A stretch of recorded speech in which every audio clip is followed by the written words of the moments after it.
그 조상이 내 몸에 타서 조상이 생전에 하던 행동을 한다라든지, 조상이 갖고 있던 병을 내가 똑같이 이렇게 갖고 있다라든지, 그 돌아가신 망자의 행동을 어느 날 갑자기 하는 거야. 이 사람이 갑자기 안 마시던 술을 마신다든지 뭐 이렇게 안 하던 행동을 하면서 발병이 될 수도 있는 거란 말이에요. 예를 들자면,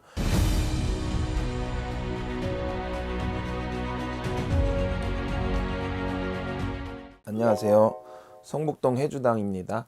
요번 시간에는 전 보러 가고 무당집 가고 다니다 보면 뭐 조상이 감겼다라든지 몸에 조상이 타 있다라든지 이런 말씀들 들어보신 분들이 많을 거예요. 조상이 감겼다라는 거는 제가 항상 말하지만 진호기굿은 꼭 하시라고 하는데, 망자의 기운, 그 조상의 기운이 나한테 묻어 있다라는 거죠. 진호기굿을 해가지고 좋은 데로 가시라고 이렇게 해서 산 사람들하고의 기운을 끊어주면 그게 어느 정도 해소가 될 텐데, 보통 그렇게 조상이 감겨 있는 분들을 보면은 대부분이 진호기굿을 안 해줬다든지, 그 다음에 또 다른 면으로 봤을 때는 유전 형질인 거죠. 유전 형질.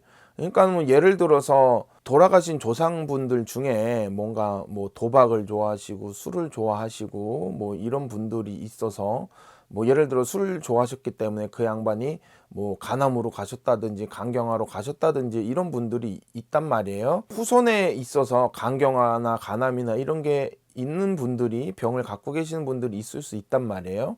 의학적으로 보면은 이제 유전 형질에 의해서 발생되는 병이일 수도 있지만, 그 조상이 내 몸에 타서 조상이 생전에 하던 행동을 한다라든지, 조상이 갖고 있던 병을 내가 똑같이 이렇게 갖고 있다라든지 이런 경우가 왕왕 발생이 된단 말이에요. 그래서 그거를 조상이 감겼다, 조상이 탔다 뭐 이렇게 볼 수도 있겠고, 현대적으로 보자면은 유전적으로다가 내려오는 거기 때문에 그럴 수도 있다라고 볼 수가 있는 거죠. 그렇지만은 어쨌간에 그거에 대한 명확한 구분이 된다라는 거는, 이 사람이 평소에 하던 행동하고 다른 행동을 한다, 너무 다른 행동을 갑자기 한다라든지, 아니면은 진짜 제가 말씀드린 것 같이 조상이 이런 술을 좋아하셔서 간경화, 간암이 있던 분이 있었다. 예를 들자면 그 돌아가신 망자의 행동을 어느 날 갑자기 하는 거야. 이 사람이. 그 유전적인 거는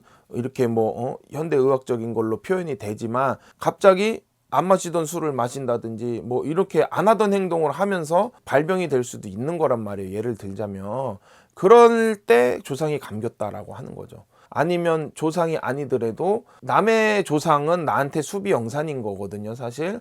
그러니까는 귀신이 감긴 거지, 쉽게 말해서. 귀신이 타는 거지. 그래서 내가 안 하던 짓을 하면서 귀신이 생전에 갖고 있던 어떤 병이나 성격이나 이런 거가 나오는 게 조상이 감겼다라고 표현이 되는 거예요. 현대 의학적으로 보면 뭐 조현병이라고도 할 수가 있겠고, 뭐 조울증이라고도 할 수가 있겠고, 이런 게 뭐 정신의학적으로 다 표현이 될 수 있는 부분들도 있겠지만은, 일단 저 같은 경우는 저한테 오셔서 딱 제 앞에 앉혀 놓으면 이분이 정신적인 문제가 있는 건지 영적인 거에 대한 문제가 있는 건지에 대한 판가름을 해드릴 수 있기 때문에, 내 주변 사람들이 평소에 하던 행동이 아닌 다른 행동을 한다면 반드시 찾아오셔서 좀 상의 아닌 상담 뭐 이런 거를 좀 받으셨으면 좋겠다라는 생각이 듭니다. 네, 감사합니다.